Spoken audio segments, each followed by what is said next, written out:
It's probably one of the most serious offenses ever committed inside the ring. Hey fight fans, welcome back to another countdown here on Boxing Legends TV. Today we'll be taking a look at some of the most gruesome and explicit injuries to ever occur in combat sports history. That is the hardest knee I have ever seen. We must warn you that this countdown will not be for the faint of heart. Broken bones, grotesque swelling, and severe bloodshed is ahead, but we made sure to leave out any injuries that led to or caused death.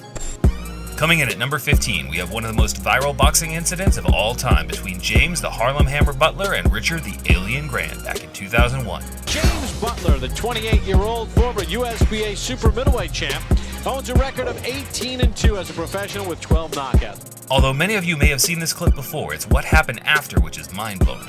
Bizarrely enough, the bout between Butler and Grant was just a charity match set up to raise money for the survivors of the 9/11 terror attacks. After Butler lost by unanimous decision, he had his gloves removed, and Grant then went to Butler's side of the ring for an expected exchange of congratulations.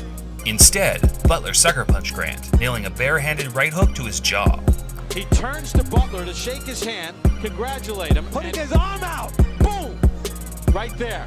He was a coward and he couldn't get him during the fight, and he sucker punched him right there. Grant suffered a temporarily dislocated jaw and a lacerated tongue that required 26 stitches. Butler went on to serve a 4-month jail sentence for the assault, but his reign of terror had only just begun. On October 12, 2004, writer Sam Kellerman, brother of boxing analyst Max Kellerman, was helping Butler out as a friend by letting him stay in his Hollywood apartment while he tried to get his boxing career back on track. After a few months had passed, Sam asked Butler to leave, whereby Butler flipped out and brutally murdered Sam with a hammer, smashing him with 10 to 20 blows in the head. He then torched the house down to try and cover up the evidence, but 2 days later, Butler was arrested and sentenced to 29 years in jail. But objectively, my brother Sam was also a genius. He's a brilliant guy. And was always your right hand, right? It was always. I Sam wouldn't say Max. right hand. I would say that we were. You guys were always together always, at the always. hip. Yeah. At number 14, we have arguably the most brutal bloodbath ever seen in combat sports between Joe Stevenson and BJ Penn for the UFC Interim Lightweight Championship in UFC 80. This right here is why this is the greatest sport in the world today. Look at that. Dripping with blood, coming out and ready to go. Just seconds after the start of the fight, Penn knocked Stevenson down with a right uppercut. From the top position, Penn landed a strong elbow to the head of Stevenson, causing a serious cut on Stevenson's hairline. In the second round, Stevenson fought more aggressively but was still unable to threaten Penn. After taking Stevenson's back, Penn secured a fight-ending rear-naked choke at 4:02 of the second round. Slippery as they are. That's that physical dexterity that he has in his legs. He's got the shot. Here we go. That's it. That's a wrap. It is all over. BJ Penn is the UFC lightweight champion. Coming in at number 13, we have a rarely seen in boxing ear cartilage injury between the famous boxing cheater Antonio Margarito and Sebastian Lujan back in 2005. Not everybody might want to see that. It's pretty graphic, but you can see the ear actually flopping. If you have children right now, you might not want them to be watching this. Steps in there, and the corner does what we were hoping they would do. They stop the fight. You know what, Teddy? That's the right call. Let me tell you something. That blood, look at that left ear on Sebastian Lujan. The blood was getting to the point of just spray painting ringside. In actuality, that ear is starting to come off the side of his head. He has a torn ear. Margarito was later caught against Shane Mosley for loading his gloves up with plaster of Paris to inflict severe damage, but whether he cheated in this bout is unknown, although Sebastian certainly felt that he had unhuman-like power in their match. He say Margarito, he's cheating him because he put the thing in his hand and the glass, when he got his hand, and he break his ear, At number 12, we see the featherweight champion Jose Aldo make his first title defense against the technical punching Mark Hominick back in 2011. The Brazilian star landed flush right hands throughout the contest, causing a grotesque swelling on Mark's head as Aldo cruised to a unanimous decision victory. Mark later said, "It was like he had two fists in one. When he hit with his right hand, he hit like a heavyweight, and his explosiveness, that was the biggest difference I noticed. I'm normally good with distance and being able to fade from a shot, but he can close the distance with not just speed, but with power." Taking the number 11 slot, we have another outrageous swelling. This one is probably the most famous in boxing history. The two former heavyweight champions, Evander Holyfield and Hasim Rahman, squared off in 2002. After multiple headbutts landed throughout the first 8 rounds, the ring doctor called an end to the bout after Rahman's head swelled up like a balloon, resulting in a technical decision victory for Holyfield. The bump isn't dangerous, but if you can't see, the fight should stop. And Rahman said something to the effect that it was affecting his eyesight. Coming in at number 10, we have one of, if not the most, brutal nose injuries seen in a Muay Thai contest. Keith McLaughlin and Paul Karpovitz battled it out for 3 rounds until a devastating kick landed on Paul's nose midway through the 3rd. He bravely tried to continue, but the ref stopped the fight soon after the injury occurred. Oh, good kick. That was a good kick. It was right in the mouth of Karpovitz. It's bad cut, bad cut. But Keith McLaughlin, the reconstruction needed on that, it's going to be unreal. At number 9, we see Pavel Volak take on underdog Delvin Rodriguez back in 2011. Respect the bell, and above all, protect yourself at all times. God bless you, touch him up. In round 4, Volak developed a massive disfiguring hematoma on his right temple that, by the end of the fight, would completely close his right eye.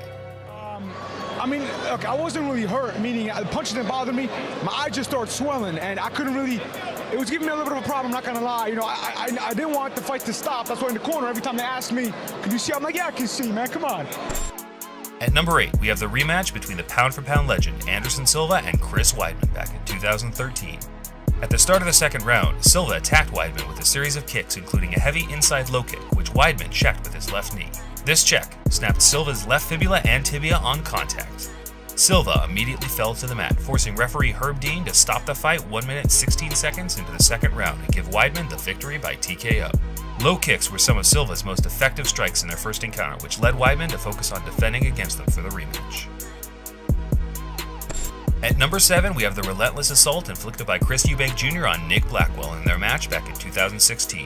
Eubank Jr. dominated the action using hard hooks and uppercuts, which eventually led to a bloody nose and a large swelling above Blackwell's left eye. Following the midway point in the corner between rounds, Chris Eubank Sr. was heard to instruct his son to refrain from punching Blackwell in the head. In the 10th round, the referee summoned the ringside doctor to assess Blackwell, who in turn deemed him unable to continue due to the swelling on his head obstructing his vision. This handed Eubank Jr. the victory and title. Some minutes after the fight was stopped, Blackwell was given oxygen and taken out of the arena by stretcher. He was later taken to St. Mary's Hospital with bleeding of the skull outside his brain and placed in a medically induced coma. An operation was not deemed necessary, and the following weekend, he was thankfully brought out of the coma. I mean, you must feel lucky to be alive, aren't you? Yeah, definitely. You know, when I woke up, it put everything into perspective, you know, how lucky I was, and the recovery, you know, has been quick. Taking the number 8 slot, we have the 2008 UFC Fight for the Troops event between Corey Hill and Dale Hart. 20 seconds into the 2nd round, Hill broke his right leg while throwing a kick that was checked by Dale Hart in what is widely considered one of the most gruesome injuries in mixed martial arts history. Oh, Corey fell down. Oh, his leg's broken! His leg's broken! Oh, stop! It's gonna be stopped. Stop the fight! Stop the fight! The fight is all over. Corey Hill has suffered a broken leg. Whoa! Whoa! You check this kick right here, and bam! Coming in at number 5, we have by far the most gruesome injury in boxing history, but it unfortunately took place in the year 1900, so there is no footage of the event. The bout was between lightweight king Joe Gans and Frank Earn for the world lightweight title. Gans lost when he pulled out with what has been described as a cut eye, and seemed to confirm the prevailing view at the time that black fighters lacked heart. In fact, Gans' eye had popped out and was resting on his cheek. The Baltimore man's eye was dislodged from its socket by a head-on collision, quoted the Chicago Times-Herald. Gans popped his eye back in, but never regained full sight. At number 4, we have an injury that UFC commentator Joe Rogan described as the most horrific thing he has ever seen. At Bellator 158, Michael Page took on Evangelista Santos and won by knocking out Santos with a flying knee in the 2nd round. See, it's hard to breathe, so just about everything you need in a fight, you lose off the liver shot. It can come back. Santos runs into the jump knee, and it's over. Did the hype train just pick up speed? That is the hardest knee I have ever seen. Big John McCarthy just said that, and he did it catching a guy coming in. Santos had to undergo surgery afterwards due to a depressed frontal sinus fracture. Taking the number 3 slot, we have by far the most grotesque lump ever seen in a boxing ring. In 2013, the Russian warrior Denis Lebedev took on Guillermo Jones for the WBA cruiserweight title. Lebedev's eye started to swell in the early rounds, but he continued to fight through the pain for another 9 grueling rounds, amazingly winning most of them along the way. But in round 11, the swelling had got completely out of control and was finally stopped by the ring doctor, who appeared to be completely missing for the previous 6 rounds, as the fight should have clearly been stopped earlier. At number 2, we have the sad, relentless beating of Billy Collins Jr. back in 1983. Collins was matched against Puerto Rican journeyman Luis Resto at Madison Square Garden in New York City. Collins entered the fight as a betting favorite, but took a heavy beating and lost by a unanimous decision. At the end of the fight, Collins' father and trainer Billy Sr. noticed that Resto's gloves felt thinner than normal and demanded they be impounded. A subsequent investigation by the New York State Boxing Commission concluded that Resto's trainer, Panama Lewis, had removed an ounce of padding from each glove. It made Resto's punches harder and more damaging to Collins. Shortly after the fight, Collins' handlers charged that Resto's gloves had been tampered with, that some of the required padding had been secretly and illegally removed, adding extra impact to Resto's punches. The fight result was changed to a no contest, but as a result of the fight, Collins' eyes were swollen shut. He suffered a torn iris and permanently blurred vision, which left him unable to box again. After losing 2 jobs in a short time after the fight, he began drinking heavily.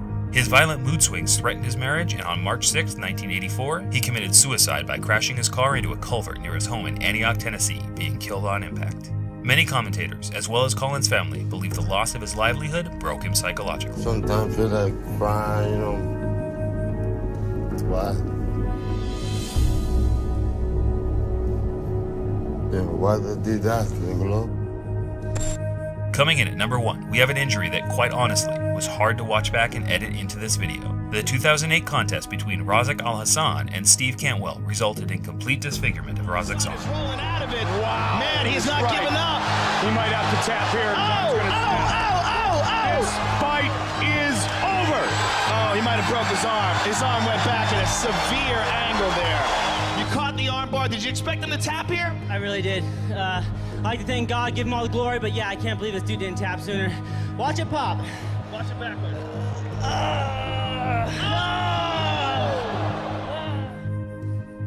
Thanks for watching, fight fans. I hope you enjoyed this video. If so, please leave a like, as it really helps out our channel. Until next time, this is Boxing Legends TV, signing off. Right there. He was a coward and he couldn't get him during the fight, and he sucker punched him right there. Grant suffered a temporarily dislocated jaw and a lacerated tongue that required 26 stitches. Butler went on to serve a 4-month jail sentence for the assault, but his reign of terror had only just begun. On October 12, 2004, writer Sam Kellerman, brother of... It's probably one of the most serious offenses ever committed inside the ring. Hey fight fans, welcome back to another countdown here on Boxing Legends TV. Today we'll be taking a look at some of the most gruesome and explicit injuries to ever occur in combat sports history. That is the hardest knee I have... Terror attacks.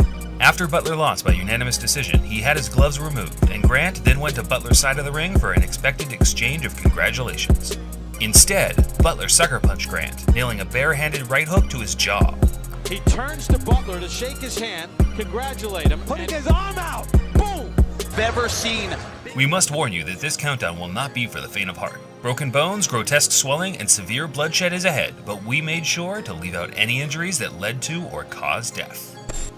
Coming in at number 15, we have one of the most viral boxing incidents of all time between James the Harlem Hammer Butler and Richard the Alien Grant back in 2001. James Butler, the 28-year-old former USBA super middleweight champ, owns a record of 18-2 as a professional with 12 knockouts. Although many of you may have seen this clip before, it's what happened after which is mind-blowing.